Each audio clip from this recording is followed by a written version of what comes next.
કોંગ્રેસ છોડી ભાજપમાં સામેલ થયેલા હર્ષદ રીબડિયા જેમણે ભાજપ સરકારના જ નિર્ણયનો ખુલીને વિરોધ કર્યો છે। મામલો છે ઇકો સેન્સિટિવ ઝોનનો। સિંહના રક્ષણ માટે ગીર અભયારણ્યની આસપાસના 1,84,000 હેક્ટર વિસ્તારને ઇકો સેન્સિટિવ ઝોન જાહેર કરાયો છે। આ નવા ઇકો સેન્સિટિવ ઝોનમાં જૂનાગઢ, ગીર સોમનાથ અને અમરેલી એમ 3 જિલ્લાના 196 ગામોને સમાવિષ્ટ કરવામાં આવ્યા। હાલ તો આ સંદર્ભે પ્રાથમિક જાહેરનામું બહાર પડાયું છે, જો કે તેનો વિરોધ થઈ રહ્યો છે। હર્ષદ રીબડિયા અનુસાર ઇકો સેન્સિટિવ ઝોન કાયદો જો પસાર થઈ જશે તો ખેડૂતોને મોટું નુકસાન થશે।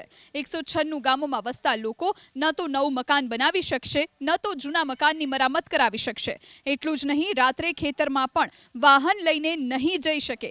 રોડ રસ્તા માટે પણ મંજૂરી લેવી પડશે। ન માત્ર હર્ષદ રીબડિયા, અમરેલીના પૂર્વ સાંસદ નારણ કાછડિયા, ગીર સોમનાથ જિલ્લાના ભાજપ પ્રમુખ મહેન્દ્ર પીઠડિયાએ પણ મુખ્યમંત્રીને પત્ર લખી વિરોધ નોંધાવ્યો છે। ભાજપના નેતાઓ જ ઇકો સેન્સિટિવ ઝોનને લઈ વિરોધ દર્શાવતા વન અને પર્યાવરણ મંત્રી મુળુભાઈ બેરાએ પ્રતિક્રિયા આપી। મુળુભાઈ બેરાનું કહેવું છે કે આગામી 60 દિવસ સુધી તમામની રજૂઆતો સાંભળવામાં આવશે। રહી વાત ભાજપના નેતાઓની, તો તેમને આ અંગે માહિતી છે જ, છતાં કોઈ મુશ્કેલી હશે તો રજૂઆતો સાંભળવામાં આવશે।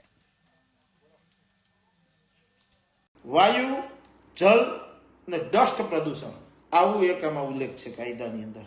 ધૂળની ડમરીઓ ન ઉડવી જોઈએ। ગરમ હવા ઇકો ઉપર ન આવવી જોઈએ, આવું કાયદામાં લખેલું, હું નથી કહેતો।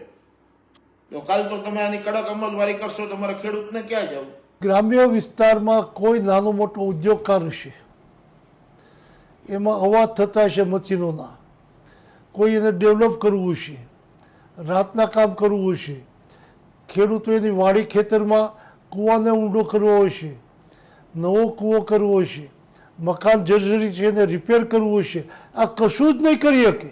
કશું જ જંગલ ખાતાની મરજી વિના ન થાય એવી સ્થિતિનું નિર્માણ એ વિકાસને પણ અવરોધક છે, માનવ જીવન ઉપર પણ વિપરીત અસર છે। 18 સપ્ટેમ્બરના દિવસે ભારત સરકારે આ જાહેરનામું પ્રસિદ્ધ કર્યું છે અને 60 દિવસ સુધી જે કંઈ વાંધા સૂચનો હશે, કોઈ ગામના વાંધા હોય, કોઈ અલગ અલગ NGO પણ બે બાજુની રજૂઆત હોય છે। વાઇલ્ડ લાઈફ પ્રેમી જે છે એ પણ રજૂઆત કરતા હોય છે, જે અલગ નજીકના ગામો છે એ ગામોની લોકોની પણ રજૂઆત આવતી હોય છે, જેના ત્યાંના સ્થાનિક જનપ્રતિનિધિ ધારાસભ્યશ્રીઓ સાથે પણ અમે જ્યારે દરખાસ્ત કરી ત્યારે જિલ્લા તાલુકા પંચાયતને બધાને ચર્ચા કરી હતી।